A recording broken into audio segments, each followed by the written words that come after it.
you have Chomsky and other prominent leftists in the United States calling for Americans to vote for Biden in the election, to the disappointment of many from the Bernie Sanders camp. Why do you think so many in the American left are calling for people to vote for Biden, even though he has as comparably unfavorable tendencies as Donald Trump?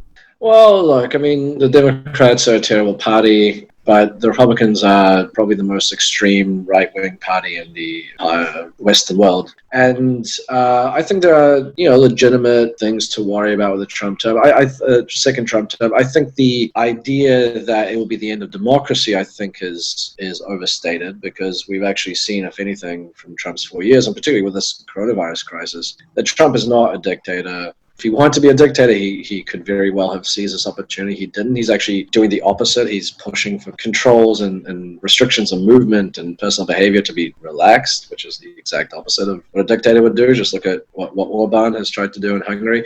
So, I think that's not a very strong case. I think there's a case to be made that, when you look at something like the climate crisis, a second Trump term would accelerate things in a really scary direction there. I think you can make the case that Trump has been very anti-union, that he's going to further gut worker rights in a second term. Maybe, do some other terrible racist stuff as well on top of what he's already done. So, I think those are fair cases to make. But yeah, also it has to be understood that I think if people vote for Biden, they have to understand that voting is not going to be enough, because if you vote for Biden, Biden will end up doing some terrible things, potentially trying to cut Medicare and Social Security, as he has tried to do for much of his career, and as Mitch McConnell wants to do. And he and Mitch McConnell got together many times under Obama and very nearly made this happen. So I think anyone who are voting for Biden should probably go in with the knowledge of, I'm going to vote for him as a stopgap for something worse, but after this, I have to organize and get involved just as, if not more fiercely as I was under Trump, because